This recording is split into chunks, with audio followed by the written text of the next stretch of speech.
ইরানের সঙ্গে চলমান সামরিক ও অর্থনৈতিক সংঘাত সামলাতে ট্রাম্প প্রশাসনের নীতি সম্পূর্ণ ব্যর্থ হয়েছে বলে মন্তব্য করেছেন মার্কিন ডেমোক্র্যাট সিনেটর ক্রিস মার্ফি। তিনি দাবি করেন, এই সংঘাত যত দীর্ঘায়িত হচ্ছে, আন্তর্জাতিক অঙ্গনে যুক্তরাষ্ট্র ততই দুর্বল হয়ে পড়েছে এবং বিপরীতে সামরিক ও অর্থনৈতিকভাবে শক্তিশালী হয়ে উঠছে ইরান। রোববার এনবিসির জনপ্রিয় রাজনৈতিক টকশো মিট দ্য প্রেসে দেয়া এক দীর্ঘ সাক্ষাৎকারে ক্রিস মার্ফি মার্কিন প্রেসিডেন্ট ডোনাল্ড ট্রাম্পের তীব্র সমালোচনা করে এসব কথা বলেন। সিনেটর মার্ফি স্পষ্ট ভাষায় বলেন, এই মুহূর্তে যুদ্ধ দ্রুত শেষ করা ওয়াশিংটনের জন্য জরুরি হয়ে পড়েছে। প্রতিদিন যুদ্ধ চলতে থাকলে যুক্তরাষ্ট্রের বৈশ্বিক অবস্থান এবং সামরিক সক্ষমতায় ক্ষয় দেখা দেবে।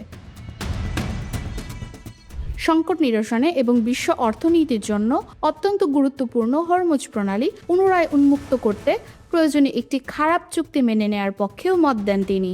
তার মতে, হরমুজ প্রণালীতে সামরিক অস্থিরতা ও সমঝোতাহীন অবস্থা যত দীর্ঘ হবে, তার চড়া মূল্য গুনতে হবে বিশ্ববাসীকে এবং এর প্রত্যক্ষ প্রভাব গিয়ে পড়বে যুক্তরাষ্ট্রের সাধারণ মানুষের ওপর। এদিকে হরমুজ প্রণালী উন্মুক্ত করে দেওয়ার বিষয়ে তেহরানের অবস্থান বেশ কঠোর। ইরানের পক্ষ থেকে জানানো হয়েছে, যে কোনো সমঝোতায় পৌঁছানোর আগে ওয়াশিংটনকে 3টি মূল শর্ত পূরণ করতে হবে। প্রথমত, ইরানের ওপর আরোপিত মার্কিন অর্থনৈতিক নিষেধাজ্ঞা সম্পূর্ণরূপে প্রত্যাহার।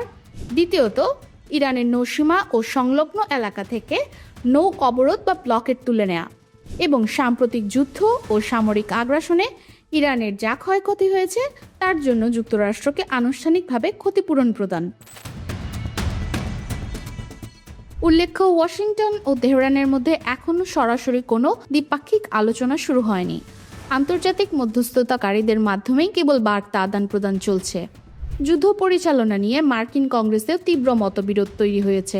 সিনেটর মার্ফি স্পষ্ট জানিয়ে দিয়েছেন, মধ্যপ্রাচ্যে যুদ্ধ দীর্ঘায়িত করার জন্য মার্কিন প্রশাসন বাড়তি কোনো অর্থ বা বাজেট বরাদ্দ চাইলে তিনি তার সরাসরি বিরোধিতা করবেন।